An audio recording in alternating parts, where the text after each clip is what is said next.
So hello, everyone. Welcome. My name is Emily Sarah. I'm the founder of Cripple, which is a publishing initiative that supports disabled artists and designers. Today's talk is being recorded. My screen description, I'm a white femme. I have neon pink hair that's in braids, and I have like a blue dress that's like kind of smocked and really big oversized glasses. So thank you for joining us today as we discuss the incredible work known as P.R.A.W.N, Pay Rate for Access Workers Now, organized by Madison Zalopany and Alison Kopit to discuss how we can strengthen and organize around access work. We also have Mandy and MJ here providing ASL from the Olive Guardians. If at any time you need us to slow down, please feel free to interrupt. In addition to ASL, automated captions are available as well. Madison Zalopany is an access worker, an artist, a cultural critic. In these roles, they foster cross-disability solidarity, support access logistics, and operate from an anti-ableist framework. They have worked with institutions such as the Guggenheim Museum, the Whitney Museum, the Museum of Modern Art, Laundromat Project, Storm King Art Center, Nelson Atkins Museum of Art, United States Artists, and on the recent series, I Want to Be With You Everywhere. They have a TikTok platform, Disability Pop, which brings a critical disability lens to movies, TV, art, pop culture, and more. Alison Kopit is a queer disabled access worker, access dramaturg, and performance artist. Alison is interested in creative and actor-centric approaches to art and cultural work and uses this approach in her dramaturgy work with queer and disabled artists in theater and dance. An access consultant also often does logistics based on access work, hiring ASL interpreters, coordinating sensory-friendly performances, whereas an access dramaturg takes a creative approach, making access a part of the aesthetic and integrated into the performance. She received the 2023 Obie Award for Dramaturgy alongside director and artist sign languager Andrew Morrill for her work on Ryan J. Haddad's Dark Disabled Stories. She continued to work with Haddad on his upcoming work, Hold Me in the Water, which was produced at Playwrights Horizons in April 2025, and works with Access Dramaturg on Dan Fishback's Dan Fishback is Alive, Unwell, and Living in His Apartment, which will be produced at Joe's Pub this coming December. So I'll hand it over to Madison and Allison, and yeah. So thank you guys so much. I'll stop talking. Thank you so much. I'm so happy to be here. I wonder if you mind sharing the PowerPoint, and maybe Allison and I will do a quick verbal description of ourselves and kind of just launch right into it. If it's okay, Allison, I'm already off mute, so I'm just gonna say I am a white person with short brown hair. It's like a pixie cut type situation. And I tried to dress thematically with the word prawn. So I'm wearing my ocean print shirt and my barnacle earrings. And I'm going to pass it over to Allison. Hello, thank you so much for having us. I'm Alison Kopit. I use she, her pronouns. I'm a white autistic queer femme. I'm in my mid-30s and I'm wearing gold cat-eye glasses and purple lipstick. I'm wearing some mesh and some crab earrings. We really like crustaceans here. And yeah, I think we can get going. Yeah? Perfect. All right. Okay. We get to the next slide, please.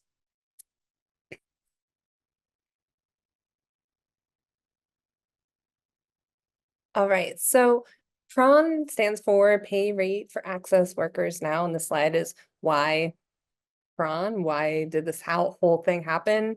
How did this whole thing happen? And I think Allison and I view P.R.A.W.N as a continuation or maybe even a snapshot of all of these conversations that were happening organically in the kind of access community, but I think very specifically amongst disabled access workers, very specifically about how there are big discrepancy in pay rates for basically the same kind of access work.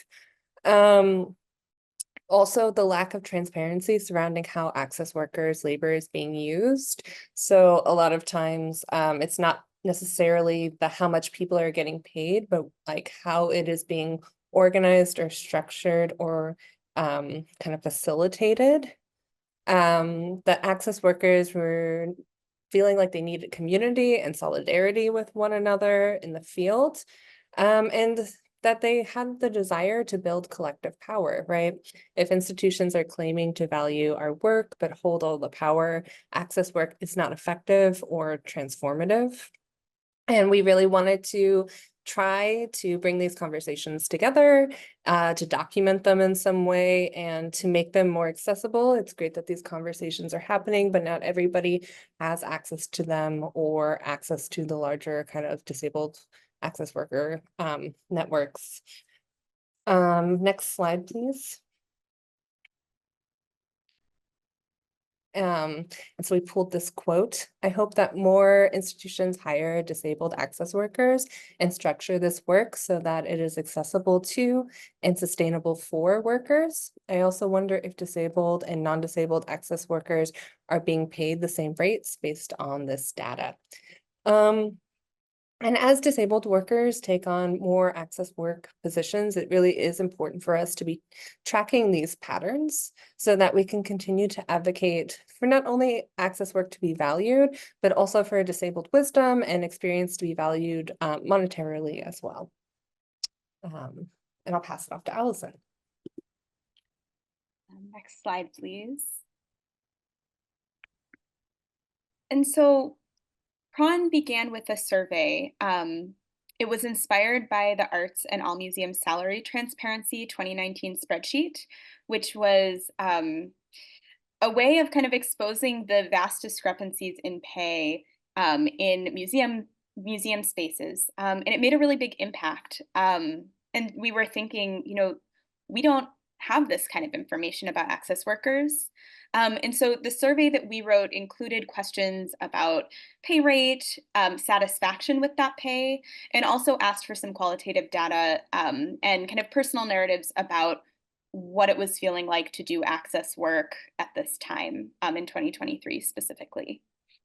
And we started by beta testing with 5 access workers to kind of see where the survey needed some tweaking. We made the changes we needed to make. And then we found participants both by kind of sending targeted emails and requests to people who we knew, but also asking those access workers to pass it along, because we really wanted to have people participate in many different regions, people with different backgrounds. And so we rely on our community to be able to do that.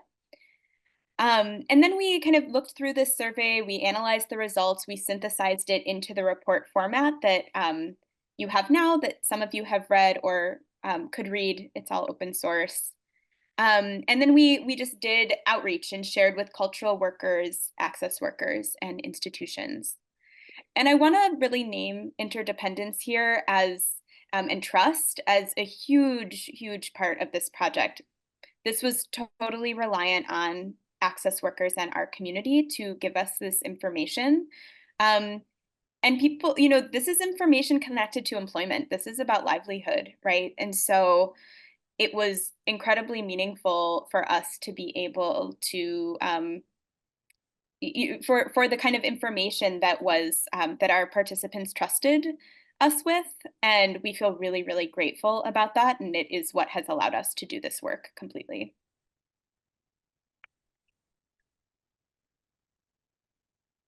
Next slide, please. Awesome. All right, so we're going to get a little bit into the meat and potatoes of this presentation. We don't have time to go through the entire report because it is quite long. There was a lot of really great information. So we're just going to draw out a few highlights. This slide right here is titled Participants and Employment Structure, and it's a pie chart that shows how many people are full-time, part-time, freelance, or other. People could kind of self-select what described their employment most accurately. And from this pie chart, you might notice that almost 50% of access work, at least reported through the survey, was done by freelance access workers. So that was at 45%, the kind of largest of all the different categories. Only 30% of access work was reported to be full-time. And it's unclear that even of the people who reported having full-time work, if that full-time work was strictly access work. A lot of times when somebody is doing access work in an organization or a cultural institution, it might be bundled with other responsibilities. We also had many people who said they worked full-time report doing freelance work on the side, which I think is really interesting as we talk more about how pay rate is structured and how certain pay rates may be affected by kind of the way freelance versus full-time people are structuring their pay rate the same, but not necessarily taking home the same kind of like stable work or livelihood, if that makes sense. Also, the size of the institution was not reported on, and this was largely because we wanted to keep it as anonymous as possible. The other category is when people said that they were maybe a student or a volunteer, or were not specific enough to be counted under one of the other categories. And I think there are two ways to kind of read this chart. One is it takes a temperature of the institutional buy-in or maybe lack thereof, right? If predominantly access work is project-based or is freelance coming in as needed, is that creating sustainable access structures within that organization, in that institution? And the second, it might be the case that disabled access workers prefer to work freelance because it is more accessible to them. So, there's some stories that start to emerge, but still a lot of questions that I feel like we have. Next slide, please.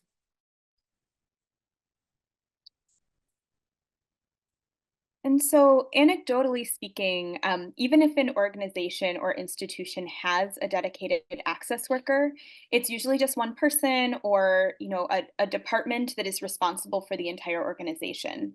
And this prioritizes ADA compliance over access. But it also sets up the individual or department to be less effective than it could be because that work is not really happening infrastructurally. And so we had one participant who said, I'm the only person at my institution with specialized knowledge about accessibility, and I would love to see that compensated more for the value it brings, and that I work with every department, even though I'm in education, since we don't have an access department or team. And I really like kind of the questions that come to mind with this kind of qualitative information. Some of the questions that we have been thinking through are, why don't institutions have in-house people who can do access work? At what point is it not sustainable for an access worker to be outsourced? At what point is access compromised because it's being covered as an add-on of the job of someone in another department who happens to have some access knowledge? And also, when will access tasks be written into the appropriate person's job description? Why are we, and Madison and I are both freelance workers. We're not trying to say that people should not be doing freelance access work, but why are we hiring people to do freelance work, for example, doing something like writing image descriptions for a social media post, when really the person who is working the social media account of that institution could kind of skill themselves and learn how to write alt text, to write image descriptions, to make social media engagement more accessible.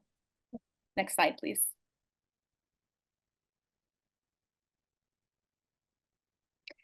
And so here we have two bar graphs with very small writing that I will explain. So when looking at how institutions are employing access workers, it's also interesting to kind of observe the who of this thing. So 8 out of 9 non-disabled participants identified as having full-time employment. as opposed to 14 out of 49 disabled participants. Such a huge discrepancy. And this was really notable because there wasn't a large discrepancy between full-time and freelance pay rates. So this could mean that freelancers are maybe modeling their rates after the hourly rates of full-time employees, but they're not getting the benefits that full-time and part-time status might bring. So, this again begs the question of who is being hired full-time? And, if pay rates are being reported similarly across the board, but salaried workers have far more benefits and stability and consistency of pay, that really isn't equitable or even really comparable, the two of them. Next slide, please. And then kind of dovetailing off to that, highlighting issues of sustainability and compensation in these more precarious positions. One of our participants said, many of the companies we approach are unable to pay for the work that needs to be done, which is creating vicious cycles where the ableism persists and cannot be addressed without access workers being or undercompensated for their work. And so access workers are navigating, balancing their own needs to be compensated against the bigger picture needs of the organization or institutions that desire the labor, but are asking for the labor for less money than it's worth. And this can be particularly challenging in these freelance gigs when the contracts are shorter and there are fewer and often no benefits that come along with them. And if we could go to the next slide. We have another one of our handy dandy pie charts. This one is titled Access Consulting, and this is a snippet of kind of how it looked for people reporting on what rates they were charging for specific access related task. And this, sorry, I'm like ad-libbing and then reading my notes. This report continues by breaking down pay rates for different types of access work. Here's an example of one of the sectors of access work. It's broken up by hourly rates. The highest percentage of participants fell into the $25 to $75 per hour category. So about 25% of people are charging between $25 and $75 per hour to do consulting work, but also the $75 to $149 per hour category is also at 25%. So about half of this pie chart is somewhere between $25 an hour and $149 per hour. However, there was a pretty wide range of reporting for this particular category. The lowest rate that somebody charged for consulting was $8 per hour, and the highest rate was $550 per hour. Many folks indicated that specific institutions will in fact set the rates. So it's not the access worker who is setting the rates, but rather the rates are being dictated to them, which might also account for some of the discrepancies we're seeing. There's also a lack of transparency when an institution is asking for consulting. I'm sorry, whether an institution is asking for consulting, user testing, or like a professional courtesy.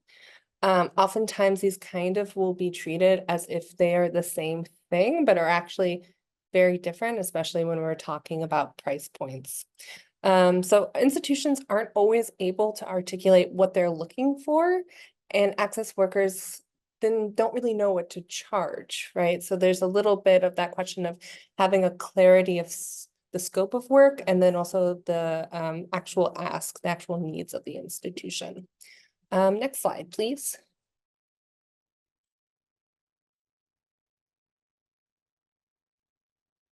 And we're gonna kind of skip to some recommendations both for access workers and for institutions.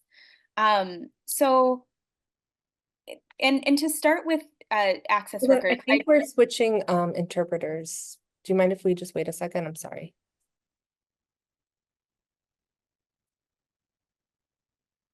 I believe we're all set. Go ahead. Sorry. Thank you so much. And thank you, Madison. So Something I do want to say is that, we have recommendations for access workers, and we also want to acknowledge the kind of relative lack of power that you have many times, and that there are sometimes that it might not feel safe or be safe actually to have certain kinds of conversations. But whenever possible, we really recommend that folks be very specific in initial conversations, and proposals and contracts about what tasks will be completed, and calculate pay rate based on those specific components. When work is more nebulous, access workers often will end up putting in a lot more time and labor than is initially anticipated. And a lot of that is sometimes because institutions aren't aware of all of the things that access work can entail and all of the things that they really should be doing. And so similarly, we recommend indicating timelines for tasks and an end date for contracts so that the work doesn't last longer than expected. Especially with the data that we have that so many of us are access workers, if a job goes on and on and on and you don't have an end date, that can really, mess with your workflow, can be really challenging in kind of the landscape of all of the different things that you are doing. And also that contracts are important documents, and that it's also an option to continue to go back to them with institutions that you're working with, or artists that you're working with, to kind of review this as an agreement that you had together, and to think about if anything needs to change, how to then put that in writing and adjust it in ways that work for you and for your workflow.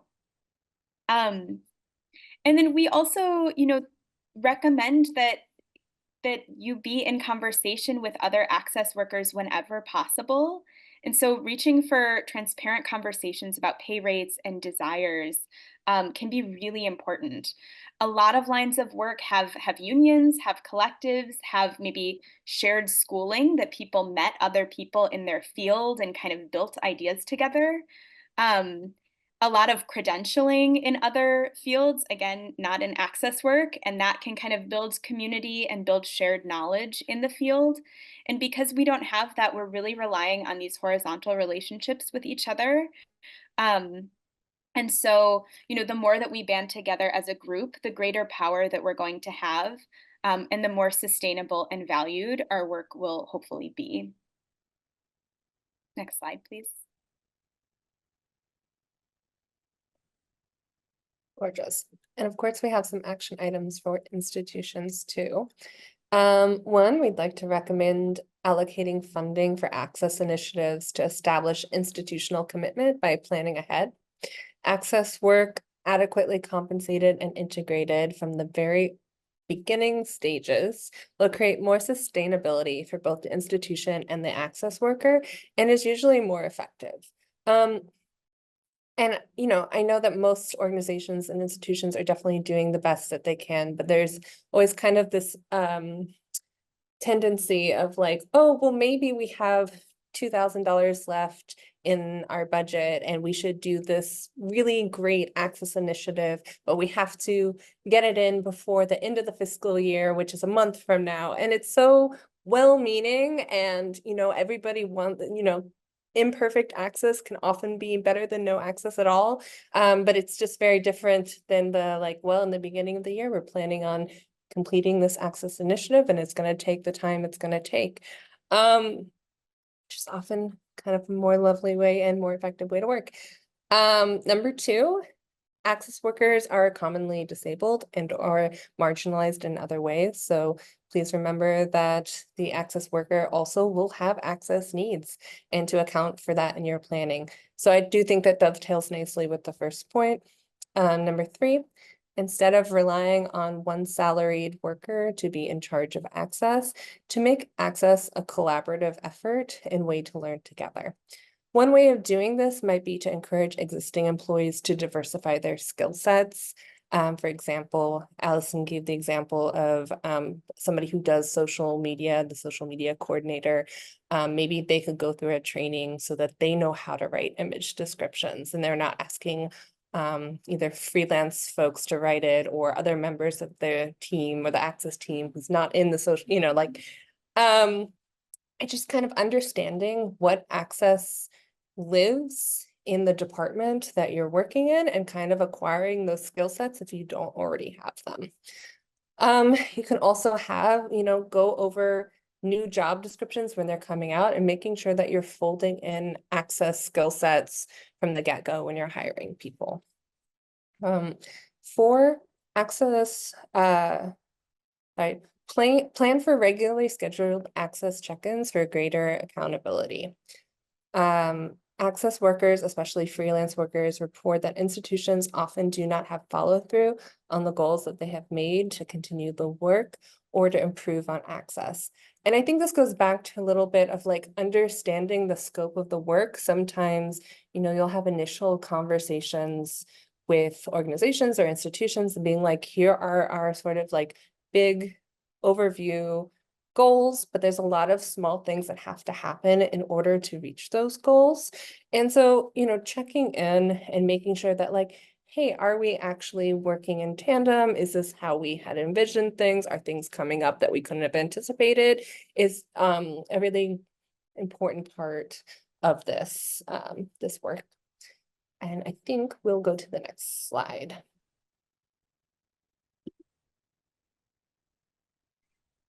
And so we're also thinking about where the next steps are for this project. I think the initial survey did feel kind of like a pilot or a beta test, really, and to kind of just take the temperature of where the community was and what folks were wanting and what folks were needing, and if this was even like kind of the way to do it.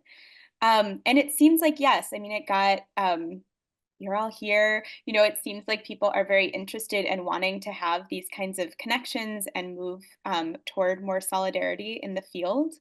But we did this project on $0, which is real funny because we did the project about pay transparency. So we're being transparent and saying, we have no dollars. And so we're really hoping to kind of acquire more, some funding to be able to run some of this data collection again, refining the questions that we ask. We would love to use a wider range of methods for gathering data and analyzing. And so this was mostly just survey. This was only survey data. And so, what could we do with interviews, with focus groups, with maybe with like a statistician, we're interested in bringing more people into the project to kind of ground the work in more varied perspectives and expertise. And we're also hoping to gather more data so that we can really offer recommendations both to access workers and to institutions that feel really grounded and tangible and actionable. Most of the recommendations in the current report are pretty general, but as we kind of learn more, we might be able to offer more guidance to both organizations and access workers to continue to kind of grow in our advocacy around this. And we also want to say that this is a community sourced project. It was really born from a love of access work and access workers. And we're interested in hearing from the community about where other folks would like this work to go.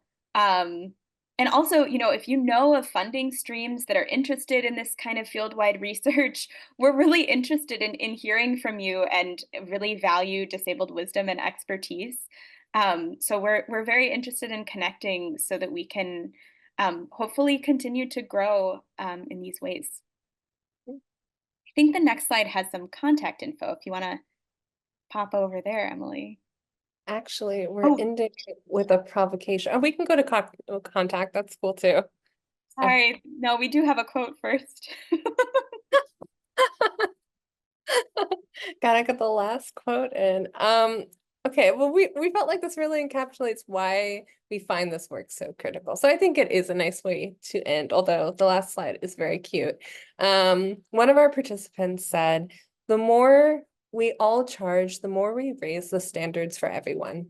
This is all to say that my hope for access workers and pay besides, of course, the end to capitalism, is that we are paid a rate we can comfortably live on that doesn't require an amount/speed of work that breaks our crip bodies.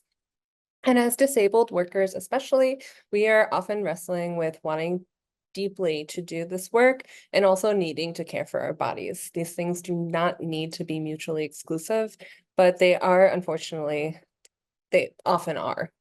Capitalism hurts us all, but the more we can support one another and advocate both on the individual level and the structural level, the more we can make it possible to reach for and access work that holds space for more of ourselves.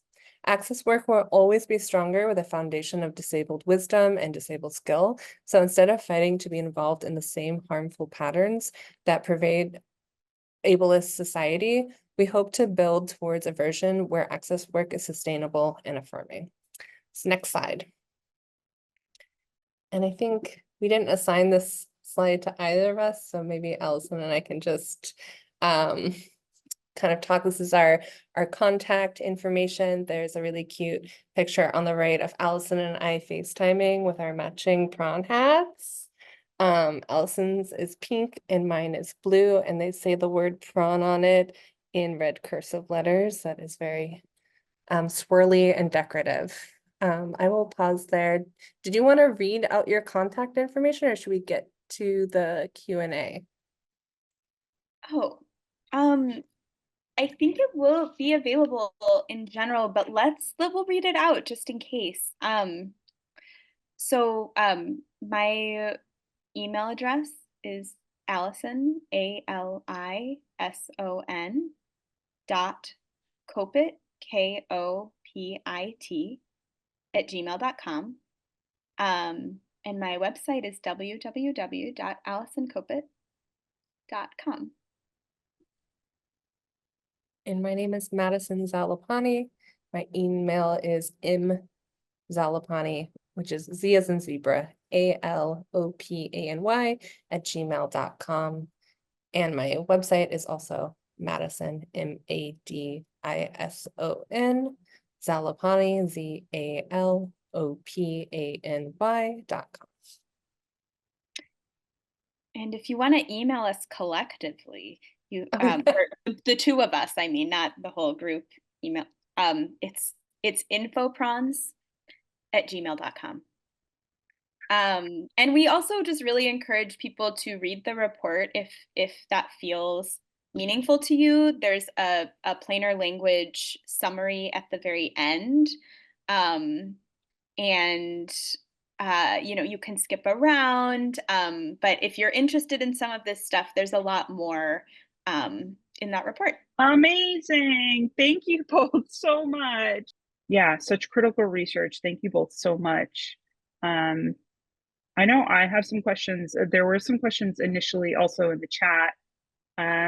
So Nick had asked, does a union exist for this work?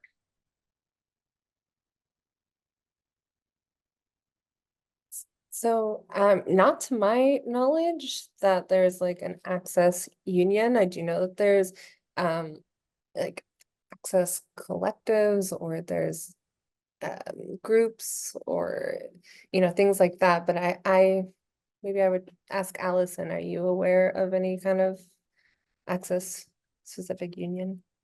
I'm not. And I think that is a big part of why there are these huge pay discrepancies,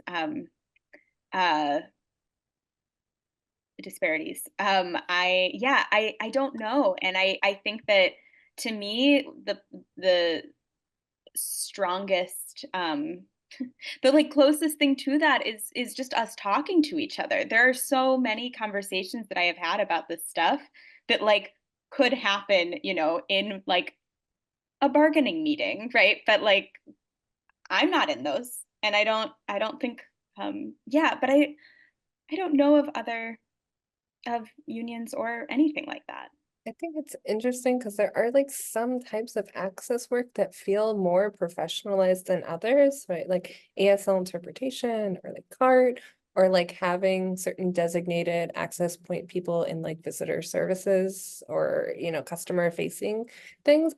But Yeah, I'm really struggling to think of like a specific kind of like access union. I don't know. So it sounds like somebody here should start one. I don't know.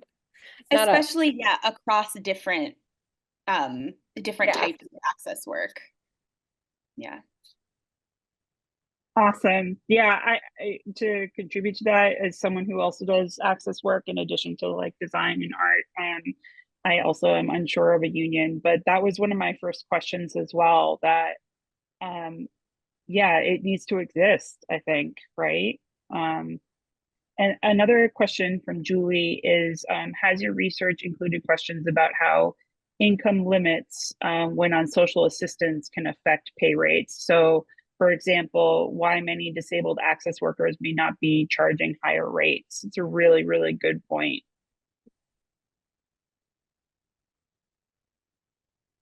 Anyone can answer that. And Um, and I should know if anyone else wants to jump in too, like if you know an answer and we don't know an answer, I would highly recommend you just like talking out loud or writing in the chat. Sorry, go ahead. no, I think it's a wonderful question. And we did not collect information on that specifically. I do think maybe that is part of the reason that there were, in these, you saw some of these pie charts that some people are charging $150 an hour and some people are charging 0 or $20 an hour, and that could be a part of it. Um, Mhm. I don't believe that we got any qualitative data that discussed that at all, but would be something that I think would be really important to include in the future. So thank you for raising that.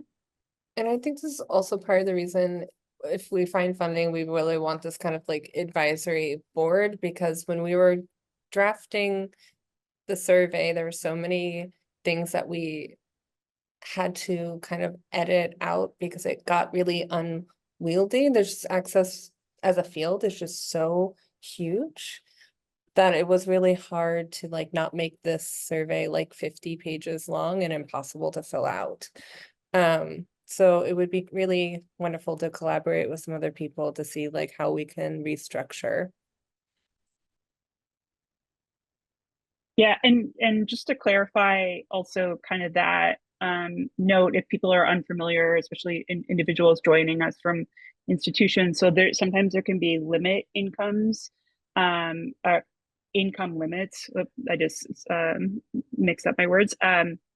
Income limits because of like social security or other reasons, and where if you make over a certain amount you can lose your access to really critical support from the government, but sometimes it just is a matter of like spreading it out over time as opposed to just giving it as a lump sum 1 month and so on and so forth. So yeah, if that clarifies that a little bit, so just in case if some people are unfamiliar. Um, and another question was there an opportunity in the survey for folks to provide info on the rates that workers asked versus what they got paid? I know oftentimes there can be a discrepancy in between those two spaces, and I've certainly experienced that as well. If you guys would like to talk on that, anyone else, if they would like to jump in.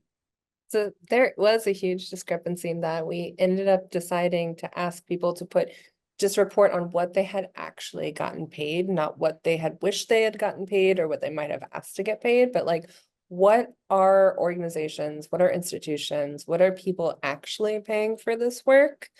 Allison, do you want to elaborate or anything? I will only elaborate to say that some of the qualitative data that we got did reflect people saying, this is what I would need to be able to live on this work. I have never gotten it, Yeah. or this is what I would, if I were to do this, I would need to charge this amount. And the institutions or organizations that I'm working with aren't willing to pay that, or don't have it in their budget yet, or that sort of thing. And so we did get kind of the kind of experience of some of that tension in that qualitative data, but what we were trying to do was really be like, what are you actually, what are you actually receiving, so that we could understand like what our income is actually looking like. But yeah, huge discrepancies there. Yeah. There was another question about Venmo. Do you both have like a Venmo account or anything like that?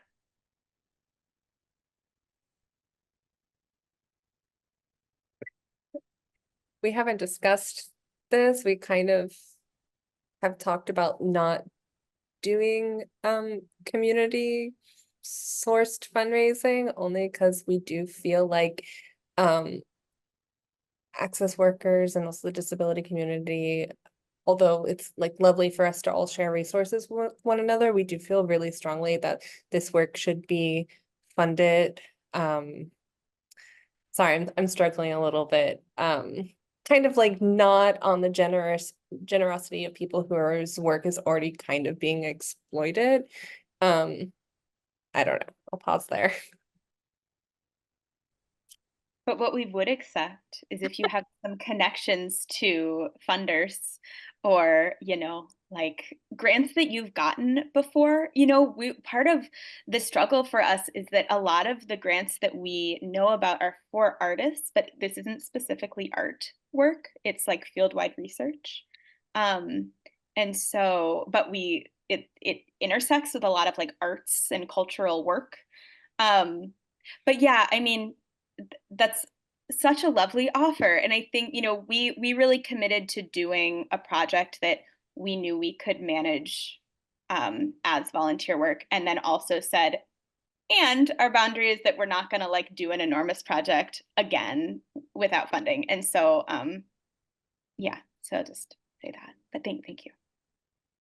Did you have your hand raised. Do you want to unmute and speak out loud?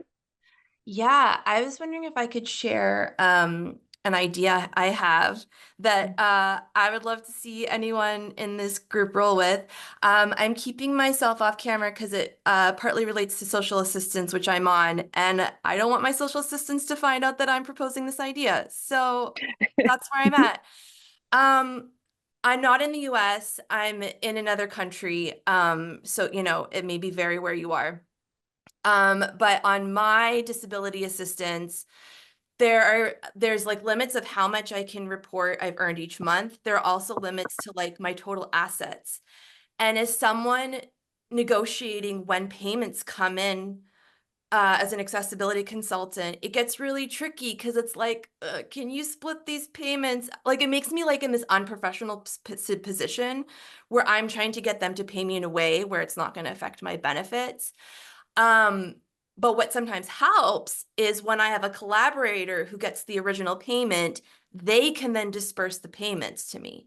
So my idea is to have some payment disbursement coordination where someone like, whether it's like an official consultancy with like subcontractors or some type of network where payments can be received without going into my bank account.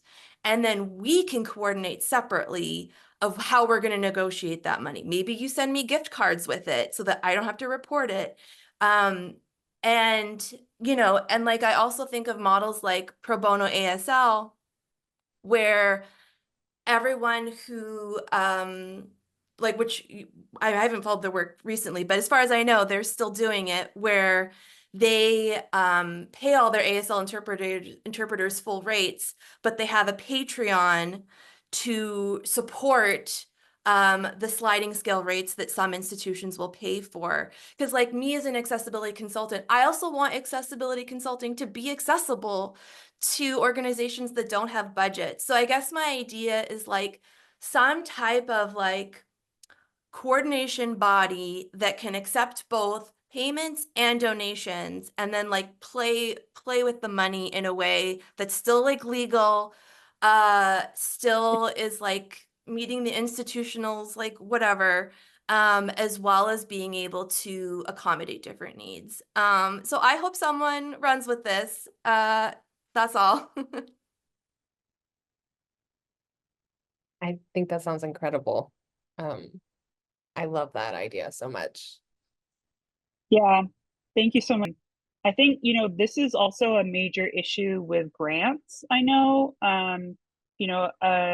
just from hearing from individuals who work for institutions that distribute grants that this can be like a major issue for receiving grants from institutions because they're not able to accept that lump sum. And so there has to be some kind of way to distribute this stuff. And this is actually something, so the Cripple's new website is going to be launching tonight, actually. Yay. And this is something that we really are adamant about doing, is distributing grants on a regular basis that can be totally working with individuals, especially individuals who are really like trying to get into the arts or trying to make this more sustainable. So sorry to hijack that a little bit, but just wanted to talk about that because I think that's a major, major issue. Yeah, and we have someone mentioning right now like a fiscal sponsor, which I completely agree. Another thing we're doing is applying for a nonprofit, kind of title for cripples. So maybe this is something that we could also be offering up to the public as well. So I'll keep you guys all posted on that. I really appreciate everyone kind of touching base on that. And also the idea of like having some sort of link so people can contribute more to like our ASL coordinators and other access individuals that we have hiring on a regular basis. So it's great. Thank you. Yeah, and I also want to say one other thing, that this is something that sometimes we have to keep quiet or like don't want certain governmental bodies to know. But I also do want to name that, institutions say that they want to hire disabled people, right? And, there is acknowledgement that like our wisdom and our skills and our lived experiences are very valuable. And, I think sometimes they think it will just be the same as hiring anyone else. And this is a reality that many of us live with. And I think it's really important that we like bring this issue to places that are wanting to hire us, right? This is not something that like anyone can really figure out on their own. And I think to me, a big part of access work is also acknowledging that there are parts of the disabled experience that in fact are not the same as everyone else's experience. And this is a big part of that. And so thank you for bringing it up. But I also do want to say that like, I hope that none of us have to do it alone or do it in secret or, feel a lot of shame about it, because this is simply a reality of the disability community. And, I also want you to feel however you feel, but it is just a really like, having to work and being disabled are things that are, we have to navigate in different ways. Yeah. Thank you so much. I hope it's okay. We're at 1:59 and we have a hard stop at 2 to really make sure that we're not overstretching our ASL interpreters and also just respecting everyone's time. Thank you all so much. Sorry, my dog Blueberry is shaking in the background if you're wondering what that noise is. But I will have this recorded and I'll be posting it online. Again, our website, www.cripple.info, will have all of this contact information as well. The new website, which is I'm really excited about, is going to be launching tonight. If you look at it right now, it's literally just a blank screen because I had to take the other one off. Anyways, okay, 2:00. Love you all. Thank you so much. We have so much more work to do. Really excited about it. Thank you all so much. Thank you for having us. And thank you everyone for being here.